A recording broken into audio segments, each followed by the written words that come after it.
দ্বিতীয়বারের মতো কুস্তি। এবারও নবীজি প্রথম ধাক্কা দিতেই পালোয়ান রোকানা আবারও চিত হয়ে মাটিতে পড়ে গেল। রোকানা তখন আবারও বলতে লাগলেন, হে মোহাম্মদ, আমার মনে হচ্ছে আজকে আমার দেবতা আমার দিকে ভালোভাবে খেয়াল করছে না। তোমার আল্লাহ তোমাকে সাহায্য করছে, আর আমার মনে হচ্ছে আমার দেবতা আমাকে পুরোপুরি সাহায্য করছে না। তুমি একটা কাজ করো, শেষবারের মতো আমাকে আবারও কুস্তি লড়ার সুযোগ দাও। এই বলে রোকানা আবার নিচ থেকে দাঁড়িয়ে গেল। এরপর বিশ্বনবী রোকানাকে আবার কুস্তি লড়ার জন্য সুযোগ দিলেন। তৃতীয়বারের মতো আবার কুস্তি শুরু হয়ে গেল। এবারও বিশ্বনবী ধাক্কা মারতেই পালওয়ান রোকানা ডিগবাজি খেয়ে মাটিতে পড়ে গেলেন। এইবার আর রোকানার মুখ দিয়ে কোনো কথা বের হচ্ছে না। রোকানা নিচ থেকে উঠে দাঁড়িয়ে নবীজিকে বললেন, হে মোহাম্মদ, জীবনেই প্রথম আমি তোমার কাছে পরাজয় বরণ করলাম। মক্কার কোনো পালোয়ান আজ পর্যন্ত আমাকে কুস্তিতে হারাতে পারেনি, কিন্তু তুমি আজকে আমাকে হারিয়ে দিলে।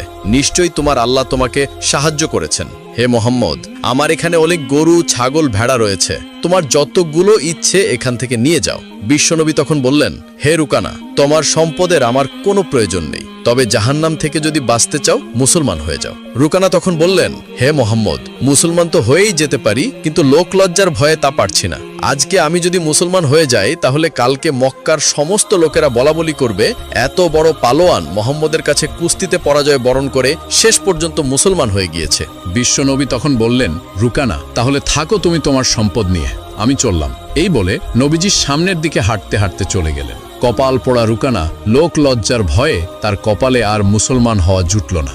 একদিন বিশ্বনবী কোনো এক জিহাদের ময়দান থেকে বাড়ি ফিরছিলেন। পথিমধ্যে নবীজির ক্লান্তি চলে আসলে তিনি একটি গাছের নিচে গিয়ে বসেন এবং তার তলোয়ারটা পাশে রেখে বিশ্রাম নেওয়ার জন্য গাছের নিচে ঘুমিয়ে পড়লেন। ঠিক এমন সময় একজন কাফের দৌড়ে নবীজির কাছে এসে তার তলোয়ারটি হাতে নিয়ে বললেন, হে মোহাম্মদ, এখন আমার হাত থেকে তোমাকে কে বাঁচাবে? নবীজি তখন ঘুম থেকে জাগ্রত হয়ে সেই কাফেরকে বললেন, আমাকে যে আল্লাহ দুনিয়াতে পাঠিয়েছেন সে আল্লাহই আমাকে বাঁচাবেন। তখন কাফের লোকটি জবাব দিল, কোনো সম্মানিত লোকের হাতে যদি আমার মরণ হয়, তাহলে আমি আমার জীবনটাকে সার্থক মনে করব।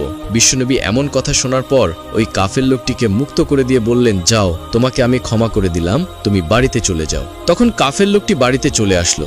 বাড়িতে এসে সে তার গোত্রের লোকদেরকে ডেকে বলল, শোনো, তোমরা সকলেই শোনো, আজকে আমার এমন একজন লোকের সাথে সাক্ষাৎ হয়েছে যার চেহারা দেখলেই মনে শান্তি চলে আসে, যার দয়া এবং মহানুভবতার কাছে পৃথিবীর সবকিছু তুচ্ছ। আমি এখন যাচ্ছি সেই লোকের হাতে হাত রেখে ইসলামের ছায়ার তলে নিজেকে আবদ্ধ করতে। তোমরা যদি আমার সাথে যেতে চাও তাহলে এক্ষুনি যেতে পারো। অতঃপর সমস্ত লোকগুলোকে নিয়ে ওই তাফের লোকটি বিশ্বনবীর কাছে আসলেন এবং নবীজিকে বললেন, ইয়া রাসূলুল্লাহ, ইয়া হাবিবাল্লাহ, আল্লাহর নবী গো, আপনি এক্ষুনি আমাদের সবাইকে কালেমা পড়ে মুসলমান বানিয়ে আপনার ইসলামের ছায়ার তলে আশ্রয় দিন। অতঃপর বিশ্বনবী সমস্ত লোকগুলোকে কালেমা পড়িয়ে মুসলমান বানিয়ে দিলেন। সুবহানাল্লাহ, সুবহানাল্লাহ। প্রিয় দর্শকবৃন্দ, রাসূলুল্লাহ সাল্লাল্লাহু আলাইহি ওয়াসাল্লাম শুধু একজন নবী নন, তিনি সমগ্র মানব জাতির শিক্ষা ও পথপ্রদর্শক। তিনি আমাদের শিখিয়েছেন ভালোবাসা, ক্ষমাশীলতা, ন্যায়, ধৈর্য ও মানবতার প্রকৃত অর্থ। তার জীবন হলো আমাদের জন্য সম্পূর্ণ আদর্শের মডেল। একজন বাবা হিসেবে, একজন স্বামী হিসেবে, একজন নেতা হিসেবে এবং একজন দয়ালু মানুষ হিসেবে। তো প্রিয় দর্শক, এই ছিল আমাদের আজকের ভিডিওটি কেমন লেগেছে অবশ্যই কমেন্ট করে জানাবেন এবং অবশ্যই ভিডিওতে একটি লাইক দিয়ে আমাদের চ্যানেলটি সাবস্ক্রাইব করে আমাদের পাশে থাকুন।